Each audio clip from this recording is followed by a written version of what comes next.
Baby girl. All right. Twitch, YouTube, and a cat. Twitch, YouTube, and a cat. And a cat. And a kitty. And a kitty Lulu. And a kitty Lulu. And a kitty Lulu.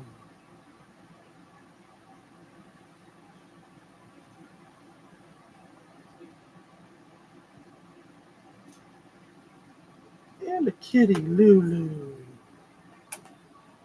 Oh, actually, I can put that right there. One.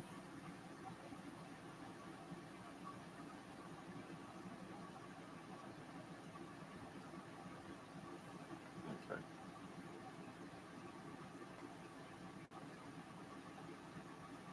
Lulu. Just bites. Just kisses. I love you.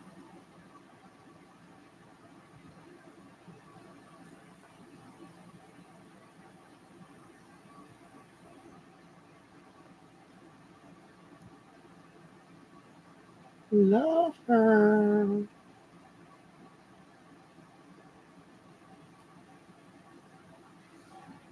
Go live. Okay. We got Twitch.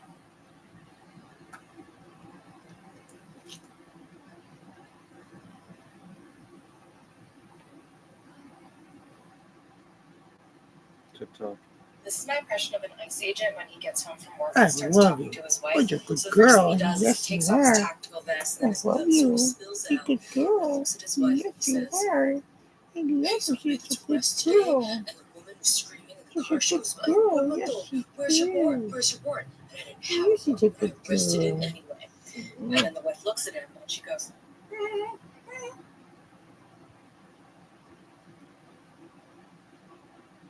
"This is my impression of an ICE agent when he gets home from work and starts."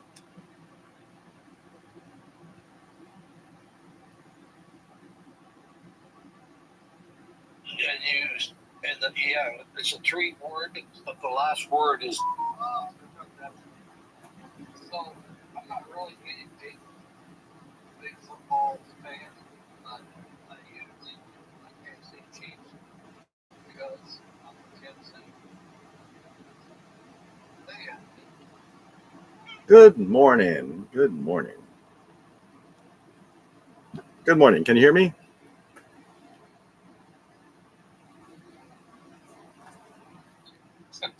Can you hear me? Can you hear me? Okay. Yeah, I can hear you. Can you hear me? I can hear you fine. Yep. Just doing a sound check. Okay. All right. We have YouTube, Twitch, and Facebook streaming from my end. Oh, okay. I wonder if I can change my background while we're waiting for anyone to If show you up. change groups, you change your background. Let's see. So, do you want to send in? Okay, Karen. Do you want to invite to our guest? Sure.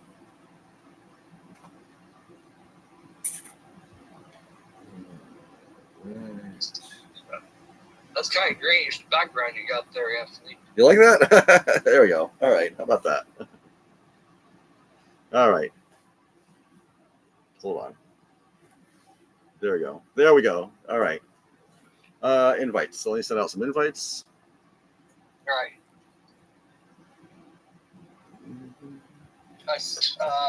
Karen will be back. Invites.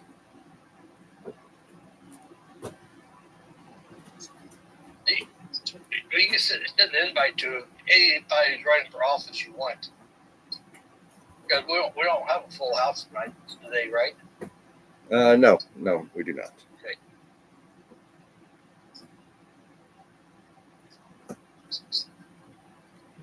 What are you doing, Lolo? Oh, Ryan, you want to come up and join us? Ryan. Is Ryan the guy is joining us? Ryan Blaha? Is that Blaha? Yeah, Slawson. Oh, okay.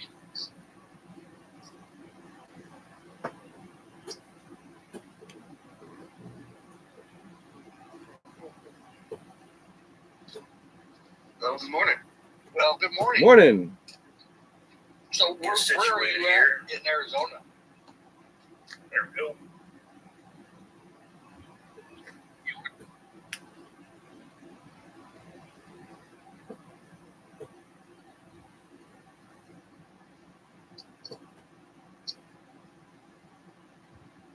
Brian, where are you at in Background Arizona? there. There we are.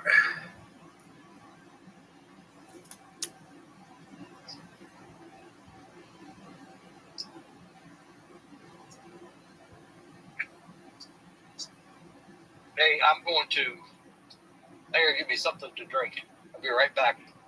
Keep them occupied, Anthony. Certainly. Just go ahead and introduce yourself.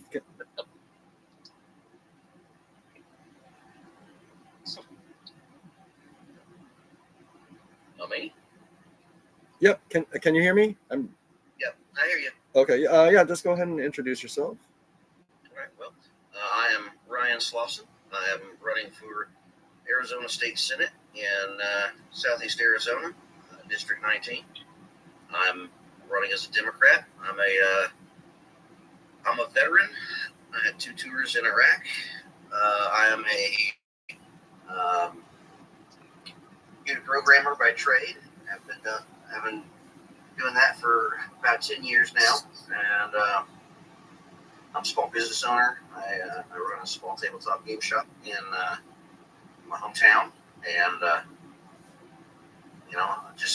I've always been kind of politically minded. But when I saw that Zoran Mamdani was able to run a populist egalitarian campaign out in New York, I figured the world was ready for politics that were kind of like mine, and so I threw my hat in the ring.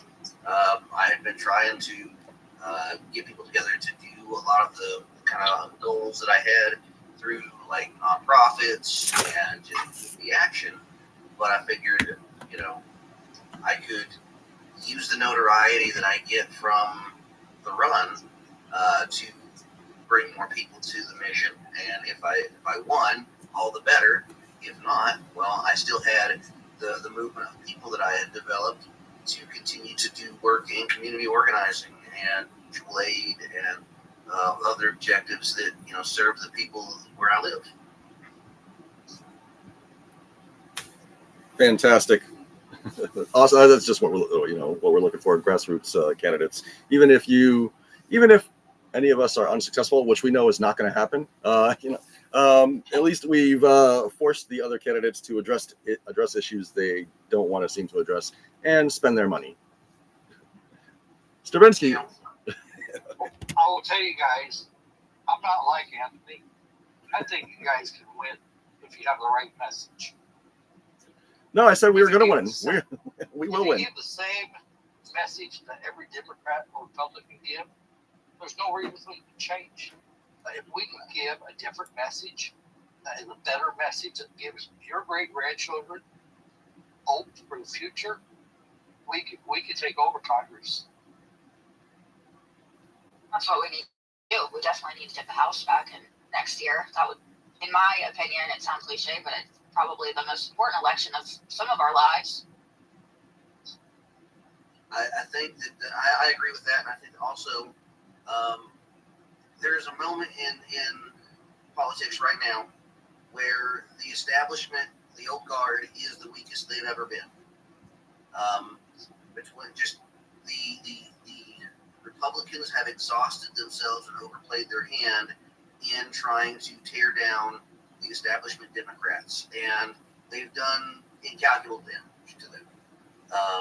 And the people were already very much kind of coming to notice that there weren't any politics that were supporting their needs, and so for us to then come in with that egalitarian populism, that working class populism that's actually going to help working class people, we're going to be able to steal the fire of that kind of populist Trump movement where people see that he's just lied to them the whole time and cheated them and used them. And we're going to be able to steal that fire and point it towards the direction of, supporting our communities, supporting, movements that are going to actually make changes. I think that, honestly, if in 2016 they hadn't cut Bernie off the knees, it'd have been a landslide for him. And I think that 10 years later, there is no less hunger for a working class populist movement. Yeah, I would agree there. We definitely need Definitely. candidates focused on working class individuals. We need candidates who are focused on long-term, people-focused solutions. Those issues that often get lost in the noise of partisan politics, education, housing, healthcare, things that should not be partisan, but somehow are in our current climate. Yeah, both of you make a great point. Especially with both Ryan mentioning this is our chance now because there are so many. Speaking locally, the numbers are almost evenly split with voters that are, or not voters, but people that are eligible to vote but haven't because they've just sat out and felt like both sides have ignored them continuously. And those, what Stravinsky says also, the three most popular: housing, healthcare, and immigration. I mean, if one side, it seems like you said, one side is anti those three things: anti-housing, anti-healthcare, anti-immigration. They haven't verbally said it that way, but you can see that that's what they are. I'd like them to come out and just say it. Be honest with us. Tell us that's what you are. Well, I don't even think that they're necessarily anti those things. They are for those things being rigged to their favor to such an extreme that it is utterly destructive to the rest of us and to those who need those systems to work properly for them. It's the same people who are denigrating and demonizing Hispanic people who are then, having them flown over on charter flights in the middle of the night, offloaded, given fake documents, and put in the fields the next morning. It's the exact same people who are, complaining about the housing crisis that are then speculating up all of the available housing and, renting it back for a huge markup. It's just double speak. And the fact is that, we're building more housing, but it's all gentrifying and upscaling to, luxury housing and all of this stuff that's aimed at a population of consumers that doesn't exist anymore. So can we back up for a minute? Go ahead. Because we need to introduce ourselves.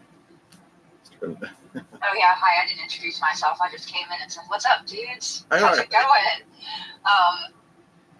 Anthony? Did you want to? I don't know if you wanted to introduce yourself. I heard Ryan did. William, if anyone wanted to go before me, go for it. No. Go ahead. I think we have a mutual acquaintance, Ernie, out there in Arizona. Yeah, I am running for Congress in Arizona's 9th Congressional District. So what up, Ryan? Nice to see another Arizonan out here. You said you're running for State Senate in LD 19? That's right. Cool, awesome. Congressional District 9 is western Arizona and a little scoop of the West Valley. So most of it is rural, but it does span from Yuma all the way up to Mojave County. So it's a very vast district and very diverse. A little bit about me. I am also a veteran. Ryan, thank you for your service. I served in the Navy. I served on the USS Bainbridge. It's a destroyer stationed out in Norfolk, Virginia. After getting out of the Navy, I went on to earn a master's degree in industrial organizational psychology. Are any of you guys familiar with that? Anyone in the chat? It's a mouthful, so we can just call it IO Psych. So a lot of people, it's kind of niche. Not a lot of people are familiar with that discipline, but at its core, IO psychology looks at systems and organizations, then uses data and research to see how can the systems and organizations serve people better. And I think that there's really not a better system in need of reform right now than Congress. So looking at systems, looking at organizations, how can we improve these to serve the American people? So that is a little bit about where I think my background could come in handy, and the issues that are closest to my heart, first and foremost, is education. I would love a huge focus in our nation on education, which I see a lot of currently in this administration. A lot of cuts to education, a lot of identifying that we have problems, but no solutions coming to the table to fix what I see is almost a crisis here in the United States. And once immigration starts to flounder a bit with these new policies, I think that in a few years we will truly see just how far behind we are compared to other nations. As you know, Ryan, Arizona's got, it's like 49th. No, we should down. We're 50th in education. We're 50th now? Okay. But you know what we do lead in? The most crowded classrooms in the nation. On average, 30 kids to one teacher. So it's absurd. Yep. I have several friends who are teachers, and they all say the same thing. Is that the ESA vouchers here in Arizona have gutted school school funding. And for those of you who don't know, an ESA voucher is basically where they cut a check to parents who are homeschooling or going to private schools, basically slicing out the money that their kid would necessitate from the public school system, and they basically they're letting them use those for educational expenses, but they're not checking to validate that any of those expenses are actually what they say they are, and it was supposed to be anything under $2,000 automatically got blessed off on no matter what you bought, and they wouldn't even check the receipt. And so people have just been abusing the hell out of that system and bleeding the school system dry. Yes, absolutely. In education, there's empowerment scholarship accounts. What's what it stands for, if I recall. I'm trying to look through my notes. I remember a few years back it was only a few million, and it has skyrocketed how much we're funneling money into that. And it is taking funds away from our students in public school. For example, on average, the nation spends about $15,000 per year on each student. Arizona spends a little less than $10,000 each year, so a third less than the nation, and it shows in test scores. All right, so now we'll go back up. Sorry, go I on. want to back up again because Ryan and Stravinsky, you both introduce yourself, and so I will make sure Anthony introduces himself, and I want to make sure I hear himself. Because you guys may know Anthony, but people in the chat may not. And I know you guys don't know me. I don't think I've ever talked to anyone of you guys except for Anthony. Sure. So Anthony, My name is Anthony DeRibas. I'm running for Congressional House seat 16 here in Manatee and Hillsborough County in Florida. My background is straight out of retail. I'm definitely the working class citizen. I'm holding a full-time job now while running the campaign.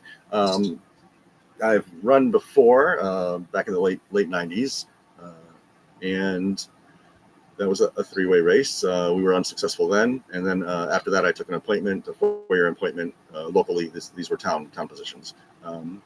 So my educational background is high school diploma. I have certificates in biolaw ethics, one from certificate from Harvard, and then I'm working on an associate's degree in science, associates in science, and I have been interested in civics. I've been a volunteer. These were volunteer positions for the community service officer for New Britain Police Department in Connecticut when we lived there. I volunteered at food pantries, but I've also experienced homelessness. I have taken advantage of food pantries as well. We are going up here locally against a 10-term, 20-year incumbent who is a multimillionaire and bought a yacht. That's pretty much all I have to say. I'm not going to give him any free airtime. Nobody knows his name. One person who I've talked to here knew his name. Everyone else we talked to are voters here locally. Can't name him. Don't know who he is. So only his hardcore vote red, vote R, no matter what, I guess, know his name. We've reached out and want to collaborate with the other side as well. We've got backing from, you can see the background, these other organizations here. So we're looking to win this seat, and we think it can be done. We'd love to collaborate and trying to win. We're trying to get these 3 districts, 14, 15, and 16, back in the hands of the voters as a block. And we have reached out to other candidates running in those districts to collaborate and cross-campaign with them as well. That is me. I'm 58 years old. I'm a Miami Nice to meet you, native. Anthony. You're running as an independent, right? Yeah, no party affiliation is what will be labeled. Yeah. And I'm from Miami. I was born here, unlike our incumbent, who was a Michigan resident or a Michigan native. My family's from Florida, so it's near and dear to my heart. I wish you all the best of luck. I'll send some people your way. Let me check. I'll check where your district and stuff and see who I might know in that area. Thank you. Appreciate it. We welcome everything. That's the whole reason why we want to do these town halls also, and it's been successful so far with getting, because we have all these organizations at 5051, Indivisible, and the People Sick Day. They seem like they're all up on their their own hill, shooting off or going off in different directions, and we want to bring them all under one umbrella to promote the grassroots candidates like Ryan and yourself, and push out our content with their base as a whole. And that's what we're looking to do locally too, with, as I mentioned, 15, 16, and 17 districts, or 14, 15, and 16. Hey, thank you, Anthony. So I'm William Hunt. I'm from North Pole, Alaska. I've lived in North Pole for 45 years. I'm originally from Kansas City, Missouri. I was born and raised in Kansas City my entire life until I moved to Alaska 45 years ago. And I was a mechanic. I worked in the district attorney's office as an admin clerk. I delivered pizza, and now I DoorDash. And 2.5 years ago, well, I was a single father with 3 children. I raised by myself. This my youngest one was 3 months old, and all my children now in their mid-30s or higher. So 2.5 years ago, my great grandson was born, and when he was born, I realized that the way my generation for the last 50 plus years has been voting red and blue, does not matter. Let's take away his future. And every generation after that is doing the same thing, red or blue. And I said, we need to change this. We cannot keep voting red and blue if we want our grandchildren and future generation to have their life what you guys have. So I decided to run for president of the United States because of that. And I figured it's the only way I can get on the national stage to share my message. And I've been sharing my message, and I have people said, Bill, you need to run for Congress from Alaska. So now I'm thinking about running for a house in Alaska for 2026 to make sure I get on the national stage. I am getting more and more there. I'm actually leaving Thursday to drive to Arizona because I have 2 meetings in Arizona. One's low and one is slow something. And so I would love to come and meet with you guys and sit down and talk. If you know any other candidates that's running that don't want to be of the party or for the people, I would love to meet with them to talk to me about my plan. My plan is a 25-year plan because we can't do it in 4 years. And I'm looking for 100 Americans to run for Congress. I don't care if we're red or blue, libertarian or green, does not matter. As long as we say we'll form a coalition where we promise we will work with everybody. So if we get elected, we can break that 2-party system. If we had 10 people in the House, 10 people in the Senate, there would be no majority.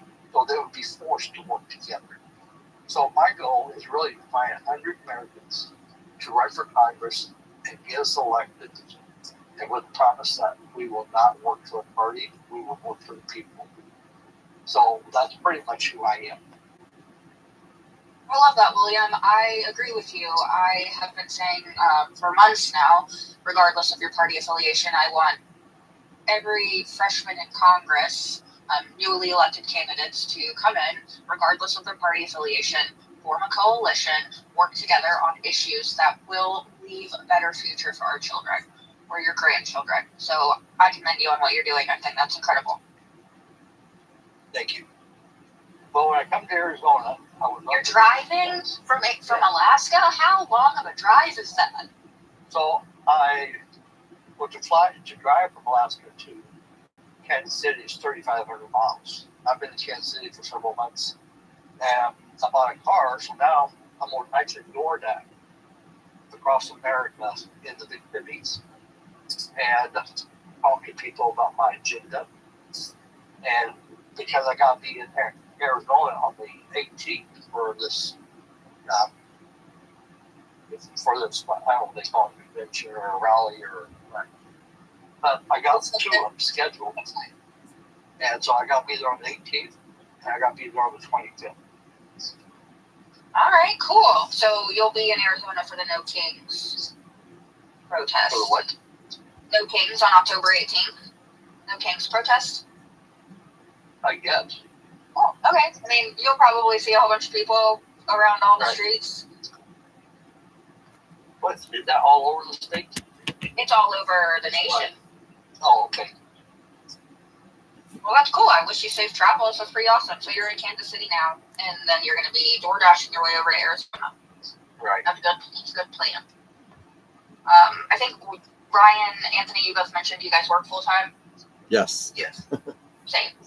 So how's that been going? Just out of curiosity, I know this isn't like really party or policy talk, but I was just curious, like how time management has been going for you. Well, for me, I work from home and I set my own schedule, so I'm able to, I clock in at 2, I clock in at 6, clock out at 2, so I have, most of the rest of the day that I can actually, spend doing, various political activity. So that works okay for me in that light. Well, with us, it's I have a second shift, so 11:30 to 8.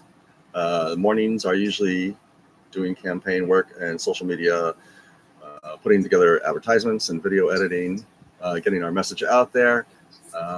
Weekends, like today, we have this town hall. These are held. We've been doing these every Sunday since March. We are out here. We've invited our other opponents or fellow candidates locally here on both sides. And where are they? We welcome them, and we want to hear their viewpoint as well. Hopefully, like you said, coming together. So after this, I have another town hall from our vote counts as well. So those are my 4 or 5 hour block. My girlfriend has been very gracious I keep telling her, thank you for loaning me out for these couple years to the American people.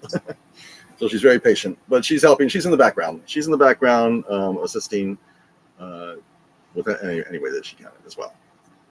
But so far it's going well. Manageable. We need help though. We're hiring.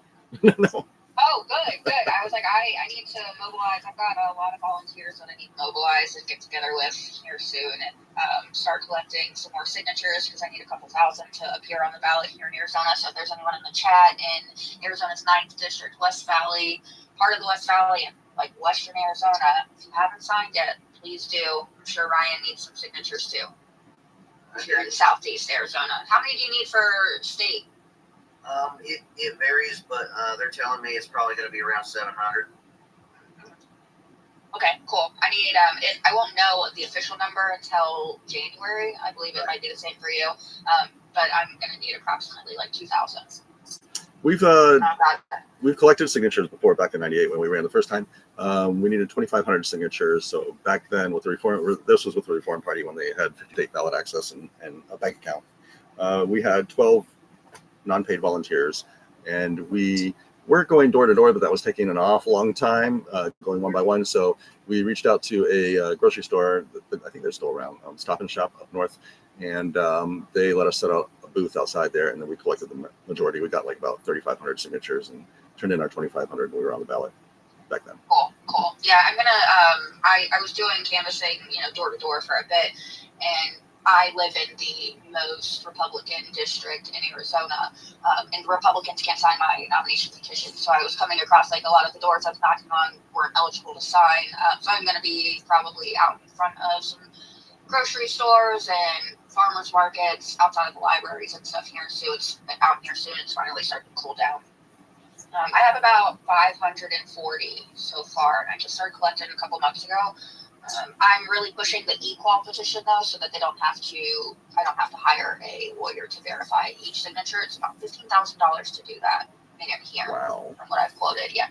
So the e-qual petition allows people to be qualified right away, to know they're a qualified signer, and then I don't have to pay extra money for that. So that has, I've noticed, slowed down a bit. It's a lot easier to just collect paper, but they're very picky. But we have someone new in here. You want to introduce yourself? Party?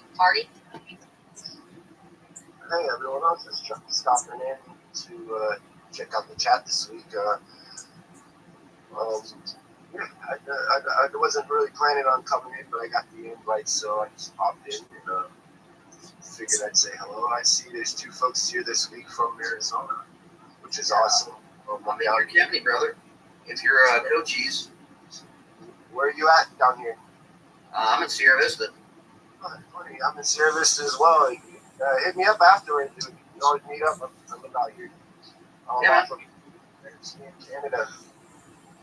Cool. Yeah, my name's Jeff. I was considering a run for president as a write-in. The more I'm watching the politics take place on the screen, I'm not sure what type of world we're going to be facing when that time comes. But excited to you guys. Happy to have you here with us. And So thanks for I want coming to in talk with to me all today. three of you guys from Arizona. And I don't know where you guys are at or what. Brian, are you running for state or Congress? I'm running for state senate. And Darbinsky, you're running for U.S. Congress. Yes, sir. So here would be my suggestion. And party, this is for you too. So she needs signatures from so many people, probably from every district. Just So Yeah, just CD9. you need to join up with Ryan. Say, Ryan, help me collect signatures. When you're out collecting your signatures, collect signatures for me too. Yeah, that would be a great idea. If I wish that I could get signatures from all over Arizona, but I have to only from CD9. Unfortunately, he's on the other side of Arizona than I am. I'm over here in the West Valley of Phoenix. I'm in Surprise. Oh, okay. Yeah, my district borders New Mexico. Hers is on the other border. My borders Nevada, California. Only thing I know is rooftops. So there's just to clarify that the signatures have to come from your districts. I know with Sturbanski, yes, but Ryan, yeah, okay. Yeah, and for Ryan, they have to come from LD19.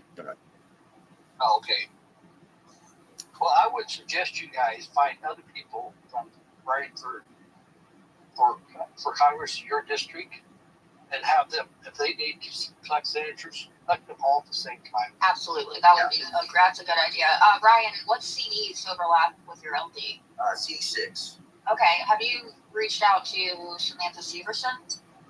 That name doesn't sound familiar, but I am involved with the Democratic Party out here, and so we are coordinating to do that where all of our candidates are, putting our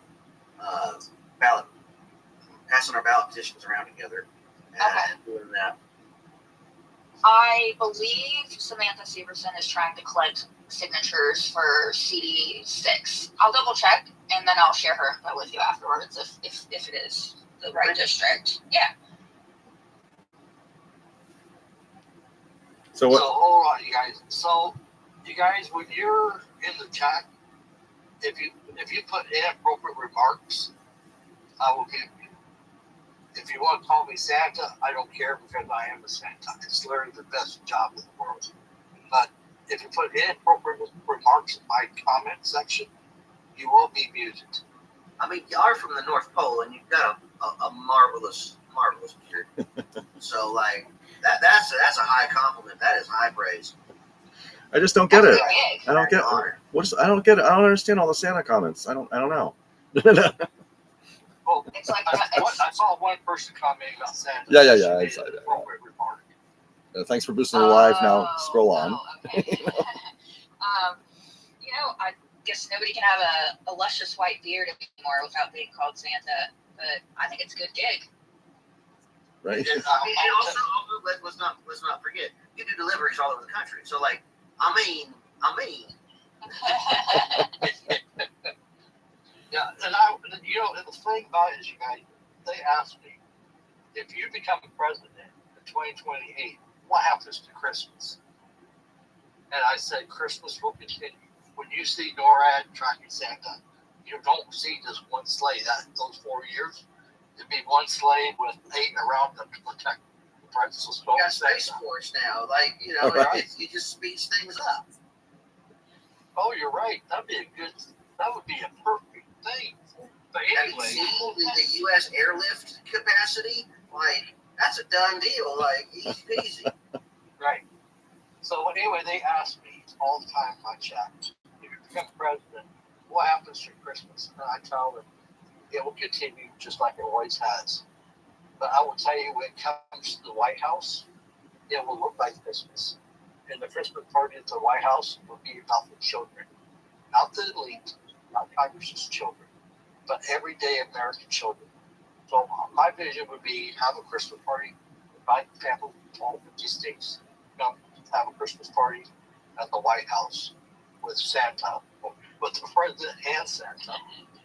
And it would be amazing because literally we should all be about the children. If we can improve children's life, we will improve the lives of their parents. So you're going to be William. I think Ernie said you're going to be near Winslow, Arizona. I think. Right. Yep. How far is that from Ryan and Stravinsky? If you know. Honestly, I'm not sure exactly where Winslow is. I know. Or yes, Jeffrey. Okay. Or northwest of me. Yeah, it's north quite a bit. Yeah, I think it'd be about 3 hours for me. Well, Never that's not take- very far. No, it's not. It's an easy drive over to Winslow. Right. So, because I would really like to meet with you guys. You said you're going to Winslow and one other place, right? What's the other place? Right. It's like Sholo. Oh, Sholo. Okay. I don't know where that's at, but that's where I'm going. That would And be good. I want to go to Tucson, Arizona, because there's a family I want to meet there that has a huge impact in my life. Tucson's about an hour and a half from me. Sholo is? Tucson. Tucson. Sholo is farther from Winslow for me. Vale, which is kind of like a southeastern suburb of Tucson, is part of my district. Okay. Well, when I go to Tucson, I would love to meet with you.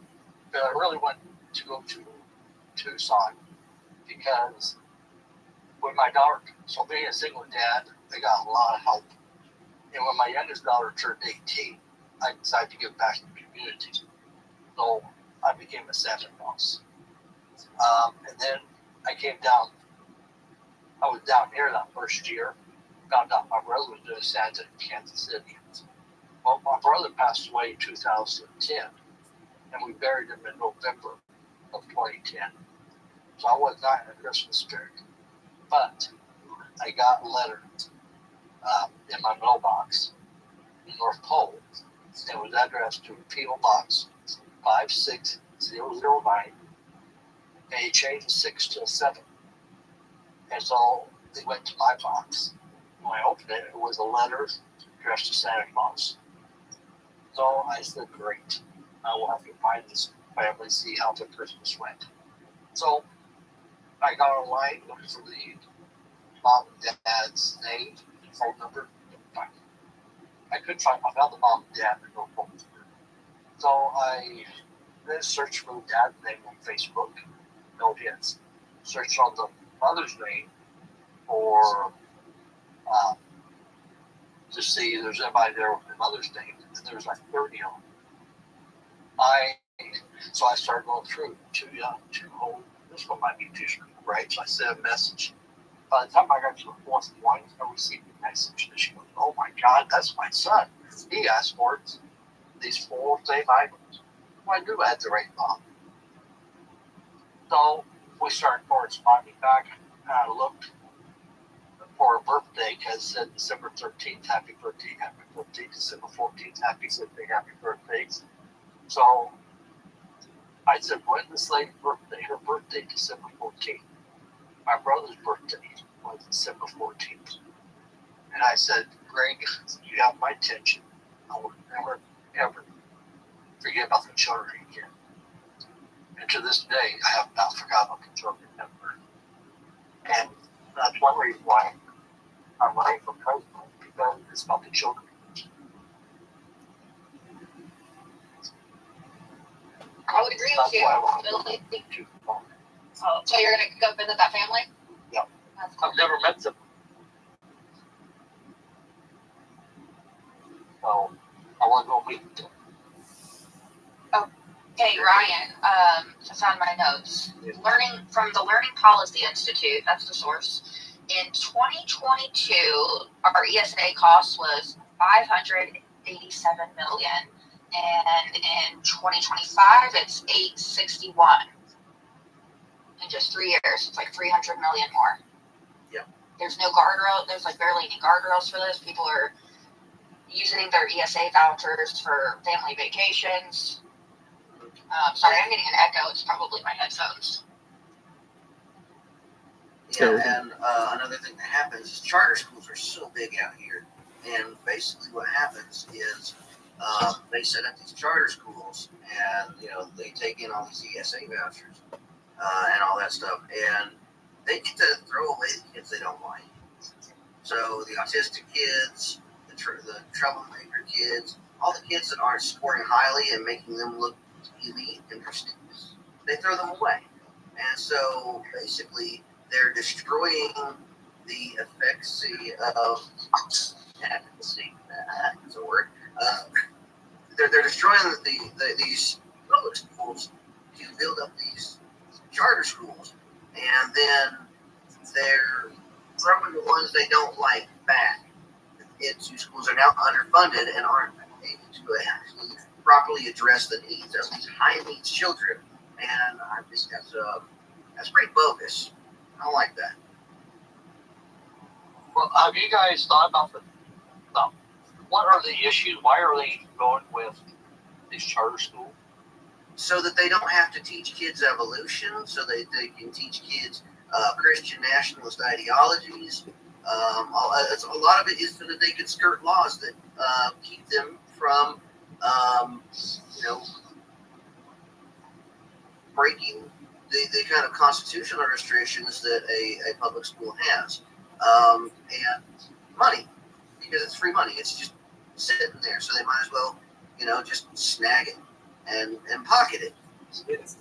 Yeah, you see it down here a lot too. This is like I call it, it's almost like a new fad of industry is these charter schools, because they're popping up in our area quite a bit. There's a lot of them. One just popped up on the corner over here, and it is exactly like he's saying. It's they want to be able to indoctrinate Christian nationalism, and they can't do that in the public system. And there's a lot of people in this area generally that are looking for that. They want their kids taught, that type of ideology. So it's kind of weird to see it. I mean, in this area, it's very, very weird to see it. I mean, we're right down the street from each other. So you're seeing exactly what I'm seeing. These charter schools are popping up everywhere. And we had just pulled our son out of one high over here, Mr. High, whatever it is, due to like the first year we put him in. We had seen an article in the paper that the basketball team had been hazing each other and like shoving just terrible stuff. They were hazing each other. We were hesitant to put him in, and then there was some allegations of teacher abuse against the kids there. So, but I think that generally the education system is, as a whole right now, we can't even really address it because the American people can't agree on what the history of America is. That alone, you can't. I mean, if we can't agree on what we're going to teach the kids, it's unlikely we can figure out how we're going to teach them. You know what I mean? Yeah, and I think that most parents actually don't want their kids indoctrinated into this kind of nationalistic ideology because they understand that America has a history that needs to be addressed, and these cancerous ideas that need to be excised, and that the patriotism isn't about co-signing to every bad thing that has ever been done in your name. And the same mentality that goes behind an evangelical church in every single strip mall is the same thing that's driving all of these charter schools. It's people who have an ideological axe to grind, and they didn't get along with the predominant group in town, and so they split her off, and they get all of these benefits for doing so, and then they start using that as another means of enriching themselves and accumulating power, because a lot of these people are very kind of narcissistic in their worldview, and they are just setting up authoritarian structures with them at the center of it so that they can profit and exercise power over others. And the easiest people to exercise power over is children. So I will tell you, Go ahead. the person that said about teaching history, American history, the problem is that there are so many views for American history. And to me, if you will teach history of America, you need to teach more than just one view. Because my view of American history will not be the same as somebody from the South, or somebody from who is Alaska Native, or somebody from Washington State. We all have different views. And so when you teach one view, then you're offending other people. So they really need to come together and say, okay, we need to teach multiple views. That, this is what basically happens. Here's the views of different groups of people. Until we come together like that, it will stay divided. Well, I don't think you should suppress sources, but different interpretations of history are not all equally meritorious. The South will rise again. Oh, it was the war of northern aggression. It was all over. That lost cause kind of ideology that they try and push onto history is ahistorical. It is, fallacious. It is false, and we shouldn't be pushing false interpretations or reimaginings of history that then go on to silence different voices and different sources of history. We should teach all the sources. We should be seeing what the founders were saying about things were going on. We should be seeing what the British were saying about the Revolutionary War.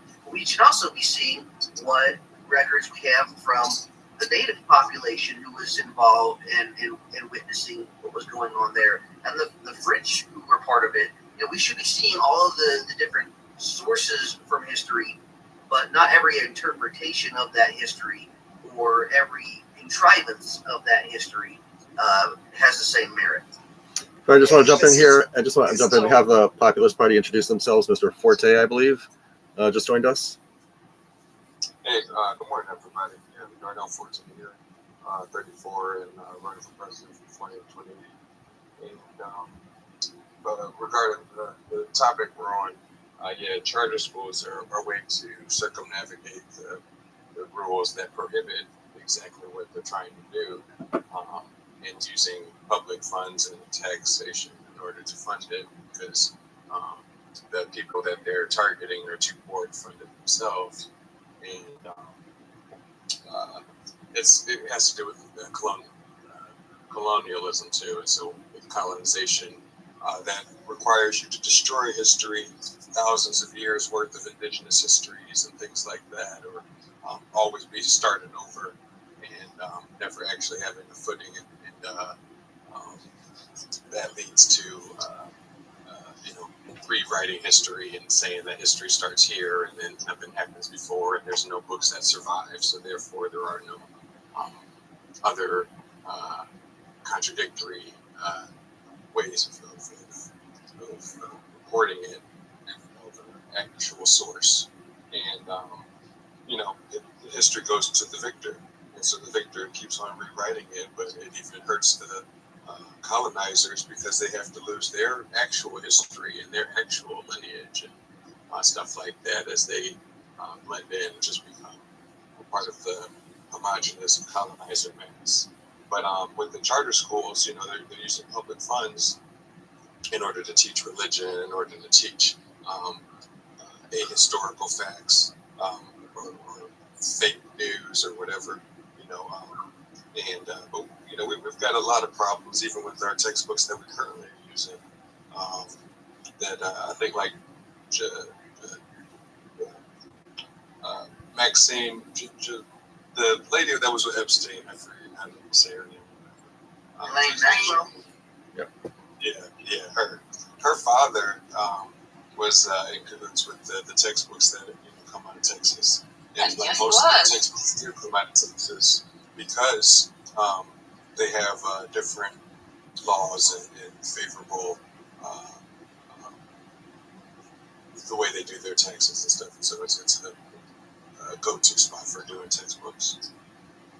I did see that there was some affiliation there, so definitely suspicious. But when it comes to charter schools, as we've mentioned, they are publicly funded, and if I remember correctly, the Supreme Court said that we were going to leave it up to the states on whether or not they were going to grant charter schools the ability to be religious. And I mean, there are some that are not teaching religion in schools, and I would like to reopen that. I don't believe that it should be up to the states. I'd like to see a federal mandate that charter schools, because they're publicly funded, should remain secular.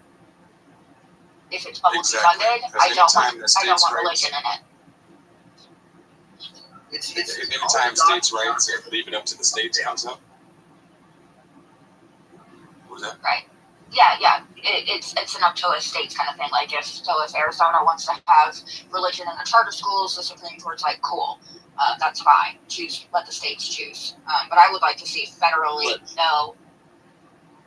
They say let the states. The private schools are for. They've got a chokehold on the state legislatures through gerrymandering and through their focus on, taking control over rural areas through media monopolization and subverting churches into their cause by buying off pastors. They just changed. You can't name me one issue that they say leave it up to the states that isn't a cop-out that's enabling racists and bigots and traitorous anti-American politics. Like, we should have federal mandates. The whole point of being United States is, we should be united on some of these things. And so the original things that they were saying, leave it up to the states, had to do with slavery. And they didn't want to actually have a hard line in the united force. And they said, let's leave it up to the states. So whenever they say that, that's just a cop-out and a way for them to be able to use their mechanisms within their state to pass stuff that shouldn't be passed. The thing I noticed too, because I've done a lot of traveling across the United States, like all over a lot of places I've been. And I grew up in a lot of populated areas that are dense, like in South Florida, where cultures are mixed really heavily. But a lot of the United States, from what I've noticed, is white. I mean, I've been to a lot of towns where it was really, really weird and foreign to see something that wasn't white. And I noticed that a lot of these places, their racism rooted in anything real, because it is more basically an underexposure and an understanding of these other races from what they've gotten off of TV and media. So it's weird. And I've noticed it in places where people are underexposed to other cultures. They have an inner fear of people who are different than them. And I don't think it's necessarily, I mean, yes, it's ingrained in their culture, but it's also ingrained in the fact that they're just underexposed. And that's what I think why it was so easy for the Republicans to run on, hey, we're just going to get rid of colored people and gay people. A lot of these towns, they don't have colored people or gay people. So they go, yeah, we want them out of here. Well, you've never had them there in the first place. So it's like, it's a really conservatism at its core is a fear-based type of mentality. So if you can play on those people's fears, you can really, really control them. So conservatism, like, is an authoritarian hierarchy. And because there's so few people who are making decisions, they have to build castes out of society and put people in the boxes that make them easily addressable and easily controllable and easily identifiable. So when they start to fail, they start choosing the smallest castes in order to point out as the cause of the failure, and make trans athletes the source of everyone's economic woes somehow, or to make undocumented immigrants the cause of everyone's economic failures, instead of actually looking to the people with the power to change the economic system and change the way that things work.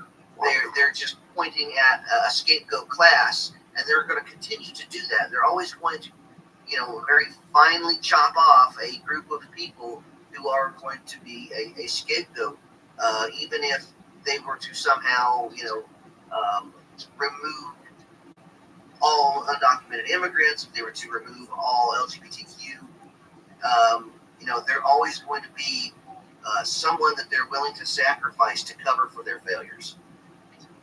Yeah, so they never want to blame capitalism, and I want to piggyback off of what the party said, and they're always going to pick these scapegoats because it's always going to be, conservatism is always going to be a reactionary, illogical type of worldview, as far as when progress tries to better things or improve society. The whole point of conservatism is to prevent that from happening. So it doesn't actually have goals other than to deteriorate and go back and reverse and undo. It has nothing constructive in it. And it's just, we're just sticking to tradition. And tradition is a loaded word that sounds like it's more important than it really is. Just because you've traditionally drank lead poison or used lead paint doesn't mean you traditionally need to continue doing it. And so it's a logical fallacy that gets like a stuck premise in there. And then what Party had said about diversity, there's only 9 states that have any significant amount of diversity. So that means that there's 41 white states. And so that's where like the system bakes in extra undue representation and power to white demographics, even with the Senate being more powerful than the Congress, which is anti-democratic, and where the population is irrelevant, and you get 2 per state, no matter how many population you get. Like if 50% or 80% of the country lived in California and New York, then I don't think that they would be doing stuff that would harm Middle America or Rural America. If Rural America speaks up, it's not being a victim. It's just speaking up for what's going on in your neck of the woods. But if they speak up and say, hey, that's going to hurt us, if in this hypothetical California and New York were running things, then they would, take that into account and, not harm Middle America if it can be avoided. But if it's like drilling or whatever, fracking things, then we're going to have to do it, and we're going to have to transition regardless. But there's a lot of stuff with the diversity, and even with a lot of people in America don't even interact or have like black people in their spheres, and like they might not encounter for weeks, and but everybody in America has an opinion on what black people need to do or what they should do or whatever, even though a lot of them aren't even exposed to them other than on the TV or movies. And that's a concerted effort on purpose. The government got involved with Hollywood very early on, as far as using it as a propaganda tool and using it to convey certain messages, using it to paint certain pictures, and the same thing with the news. I mean, yellow journalism was going on with Hearst before Hollywood even, kicked off. There's always been a problem with for-profit media being used to control and manipulate the ideas of the population. It's just an ongoing thing to whenever there is a profit motive that is going to be that institution is going to be captured by the corporate elite and used for their authoritarian goals. That real quick, I have to hop off soon. So, with the media, 50 years ago, there were a lot more smaller corporations reporting. Over time, they have been bought up and monopolized. So now we have just maybe a handful, like 5 major corporations pushing out the narratives that they want people to hear. So that is something that I think going forward, both parties need to focus on busting up monopolies in media and in other industries as well. But to kind of circle back to conservatism really quick, I find the fallacy in conservatism being if you read the Federalist Papers, our forefathers said that our U.S. Constitution is a breathing document. We are going to forfeit our views to future generations because we know that things will change. Things will need to change in this document. And the fact that we have such a huge chunk of Americans focus on, but the Constitution, it needs to be done X, Y, and Z because of tradition, they are leaving out the fact that it's a living document. It should be changing as we change. Right, but if you know, the Federalist Paper also warned us about voting for a two-party system. Yes. Yes, The two-party system will destroy America. Yeah. It's dangerous. But So I that's really appreciate you guys having me up. I've got to take my 4-year-old to see the new Gabby Dollhouse movie, so we're real pumped.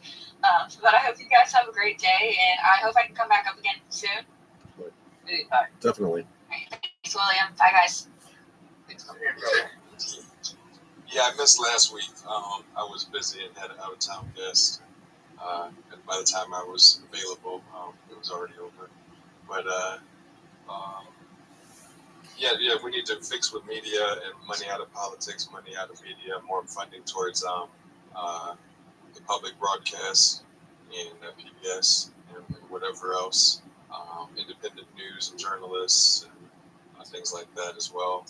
Not just having stuff that's so big that they become beholden to one of the only 2 parties that are major factors, and doing favors because they both do it.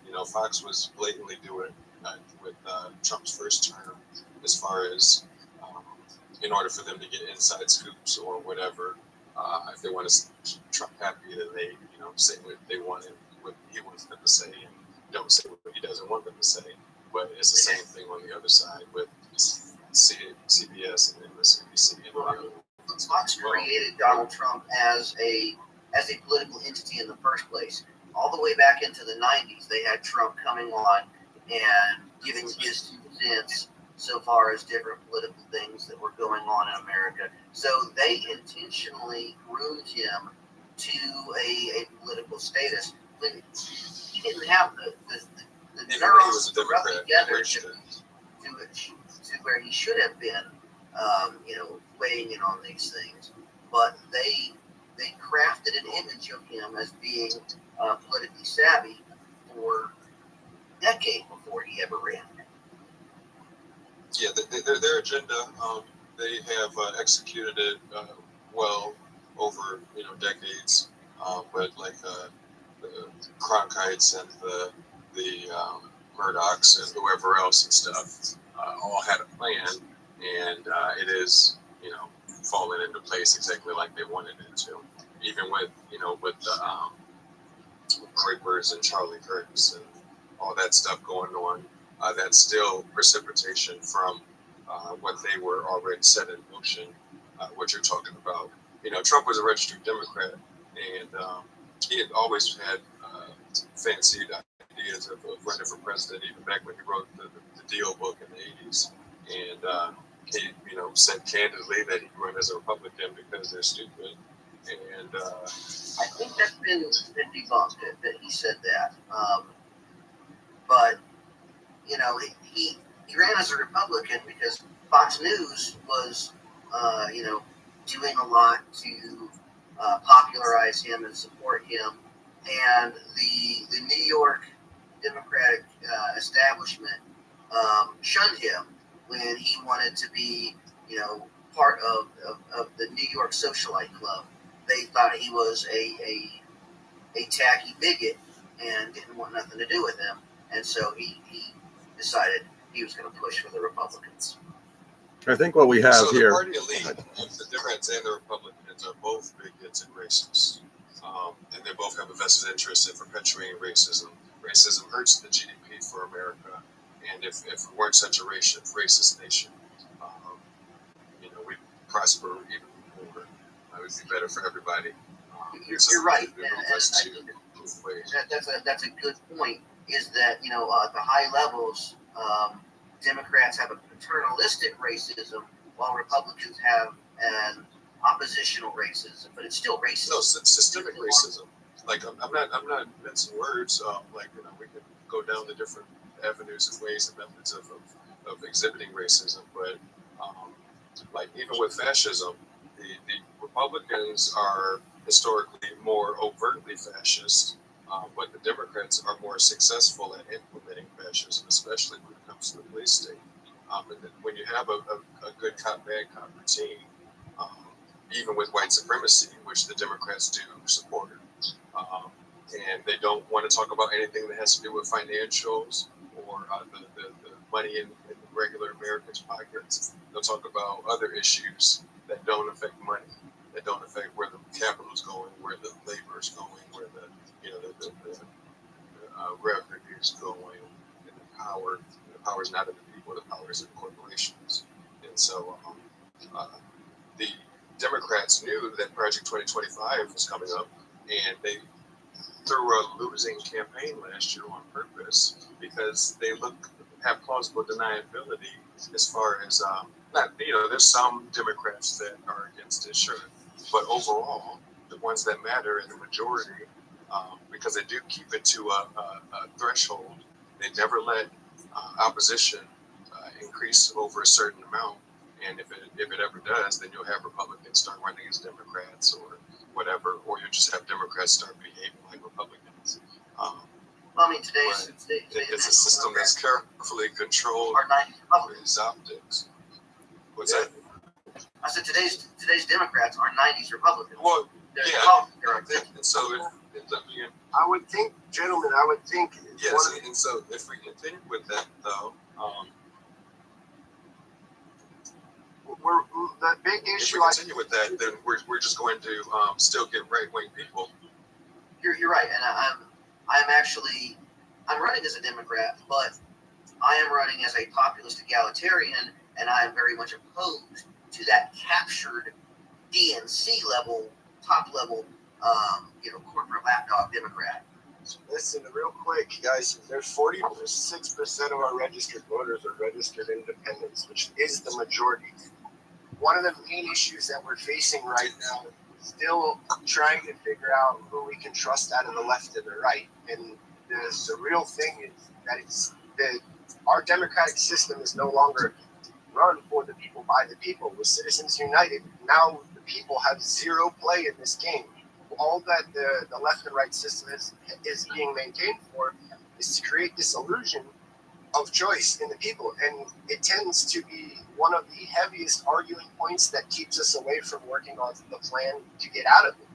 So it's in again, Ryan, I understand why you would run as a Democrat. As even running here, like when I'm looking at what it takes to run as an independent, it's almost a waste of your time, energy, and money to even attempt it. The amount of signatures you need to run as an independent is extravagant against what it would take to run as a Democrat. But the longer we maintain the idea that the left or the right is actually something that will eventually work for us again, it'll never work for the people until we reverse Citizens United. We would have to reverse the Telecommunications Act. There's so much we would have to reverse in systemically before we would be able to trust those party systems again. So, and it's not it's a really, really sick situation because there is no left and right anymore. There's a money control power that controls both those sides to basically create the idea that we're still involved with our own politics. And it's already been proven. I mean, and I say this every week, we have zero, not 0.10 voice against big money, the American people. It's weird because what I'm saying here is 46% of the registered voters are registered independents, and there's no independent voices. What Marianne Williamson, for instance, one of the main reasons, she was probably one of the greatest ones we had options for. Nobody knew about her because big media wasn't pushing her. But secondly, everything she said, running as a Democrat, went against everything she was saying. So for her to be like, oh, well, the corporations have taken over everything, we can't trust the government, but I'm running as a Democrat. Well, you've lost your authenticity to half of us that trusted you because you're not. We already know that this is too rigged for that. It's the easy way to go that gets us nowhere. And so the thing when we start left-right ping-ponging this situation, we're basically doing exactly what they wanted us to do with this, is ping-pong what side is actually going to end up working Spinning for your us. wheels. So what I'll say though to that is that at the local level, the Democratic Party has very little connection with the national level party. The DNC is a club, but then the District 19 Democrats are their own entity. The Cochise County Democrats are their own entity. And what we can do is we can flood all of these local entities with these independents, with these people who have a populist ideology. And we can take the party completely over from the bottom up. And we can replace all of the old guard, all of the pro-corporate, pro-authoritarian garbage that's happening in there. Because I'll tell you, I've been to these club meetings. I've been to Democratic events where the party players, the precinct chairs and all these stuff, and it's like 12 old people. And I have no hatred for people who are old, but they are tired and they want us to come and take it away from them. They want to get out of politics. It's beyond their energy level. It's beyond their understanding. And they know that they are not going to be the next generation. And there has to be one. So they want us to take the party over from them and turn it into what we need.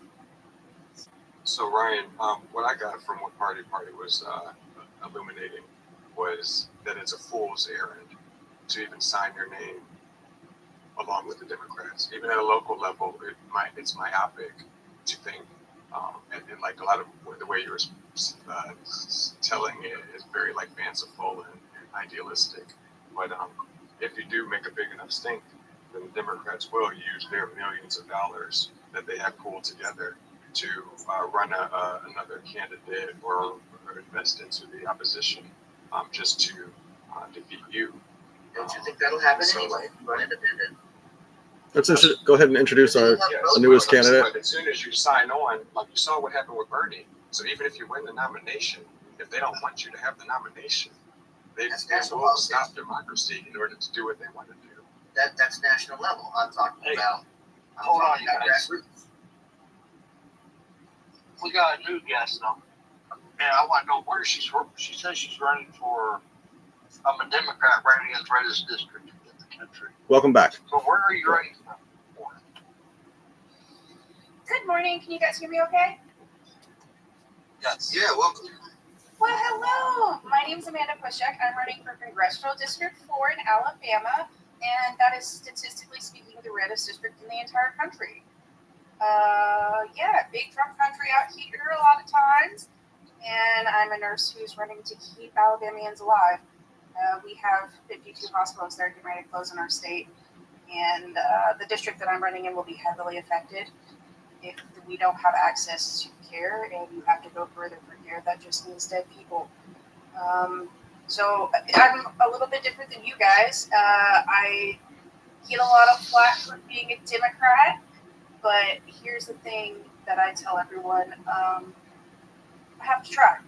I have to try. If I don't try to keep people in my state alive, that goes beyond party lines for me. That goes beyond any other sort of team shirt wearing or anything like that. I just want to keep my constituents alive. That's what I'm here for.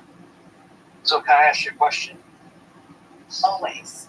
Okay, if you got elected to Congress, would you be part of the Democratic caucus, or would you want to say, you know what, I don't want to be part of your caucus. I want to be part of a group of independents who are from both parties, who said, you know what, we want to work together. That's a great question. I am a firm believer in yes and. And yes and is what's going to get things done, right? So I'm okay if both would accept me, then I want to be a part of both, because that is how we get both the most amount of change done. Well, I'll tell you, yes and hasn't got things done in at least 30 years in Congress. It hasn't. And here's the thing, that also means that we have an opportunity to change how things are done structurally from here on out. I think that if we don't make some radical changes as to what we do as far as how our government operates and the two-party system, then what'll happen is we'll continue to see a person like Trump. We've had this slow degradation, this separation of powers has become less and less, and power has been consolidated. And I think that one of our biggest tasks of getting into office is going to be reallocating that and redistributing it so that it is more of a checks and balance system as it was intended. Right. So just so you know what, hold on, you guys, hold on. Cal, I really want to talk to her first. So because what I'm looking for is 100 Americans running for Congress. I don't care if you're Republican, Democrat, Libertarian, it does not matter to me. As long as what your message will be, whenever I do, I will work with whoever's in Congress, regardless of the party. And everything we do is about how can we improve the life of your great-grandchildren. So that's what I'm looking for, is 100 people to join Anthony and I that believes that we need to get this coalition together. So we break the hold of the two-party system. If we get 10 people in the House and people in the Senate, there will be no majority. Because there wouldn't be enough Republicans or Democrats or the group of coalition says, you know what, we are our own. We're not going to go side with Republicans. We're not going to side with Democrats. We're going to side with the American people. So I'm really looking for 100 people that wants that message to get out for that purpose. So we can break the question. I really like this idea. My only question is we, like, societally speaking, need to make a shift. Is that what the intention is to, by having this? Sorry, one just had to excuse myself for a minute. With the ultimate intention of working to benefit their constituents and to make America better. Is that what truly the goal here is, though? Is not only to have that power, but hello, bud. The shift. I got mic off. Camera's on. Nationally, is that what the intention is? So my intention is to shift the narrative from the two-party system to having a legitimate third choice in Congress. So you may have 45 Republicans, 45 Democrats. 10 of these people said, I'm not going to side with Republicans or Democrats. I'm going to side with the American people. Because now that 10 people have a lot of power, that more power than any of the two parties have, because the two parties won't ever agree together. So they have to join with the people who said, you know what, we want to fix immigration, we want to fix Social Security, we want to fix health care, we want to fix the border, we lost big problems, education, everything. Then we would have real power. If we all go in to get elected, let's say as Democrats, and we join the Democratic side, nothing will change. Because the Democrat will do their things, they will piss the Republicans off, and the Republican people elected in, and they'll piss the Democrats off. We can't change. It's interesting. I totally agree with you. I think that we definitely need to go away from the two-party system. I would love to move towards like a ranked choice voting system. I think that that's more equitable. I also realize that that is a much more longer-term goal. We've got a lot of stuff to do in the interim that takes precedence. With that being said, I think what you're describing is a representative, right? Isn't that what a representative is supposed to do? They're supposed to represent their constituents. They're supposed to represent the people that they're working for. They're supposed to not be beholden to a party and certainly not be beholden to a figurehead. I think that you are making a very reasonable request for people to do their job, which is to represent the people that were elected to do so. Right. And so, and literally, like, if you want to join us, I would love for you to say, you know what, I'm going to join your group, and I will push the other candidates with the same message, that we're not going to work for a party, we will work for the people who we represent. Because if you get elected to Congress, you're supposed to go there and do work for the people, not for the party. And the Democrats and the Republicans only work for the party. That's why you see gerrymandering in Florida, in Missouri, in California. Nationwide. It's not party control. So when we're talking about, the similarities or the differences between these two parties, like really we need to abolish parties and just have like coalitions of independents, of people that can tacitly work together instead of having all this money pooled together behind Nancy Pelosi or whoever takes their role. But the entire point of the Democrats is to absorb and neutralize any actual credible threat to the Republicans' agenda. And so,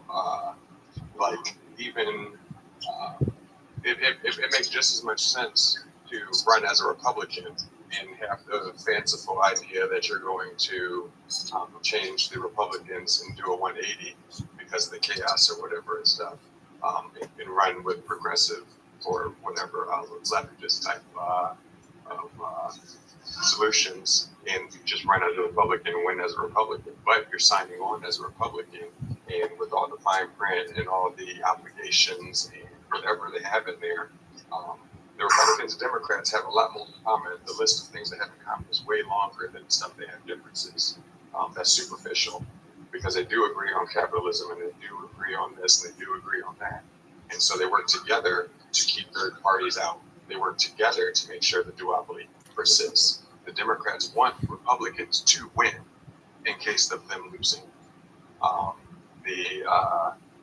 Even with the gerrymandering, they'll cut it up in a way, where it might hurt independents, or it's going to be a handover to the Republicans or a handover to the Democrats or whatever.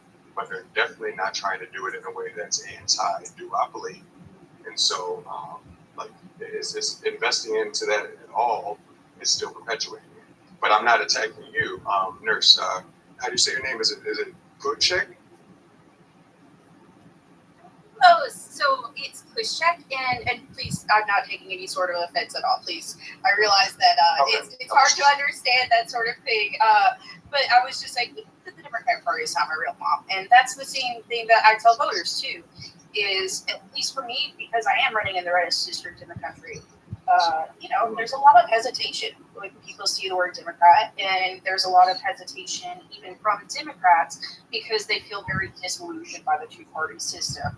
And so I think I do the same thing that it sounds like this group of folks do as well, which is I'm not for that. What I'm here for is to keep the people in my state alive. I cannot begin to fix any of the and I wanted to address that as far as we're triaging.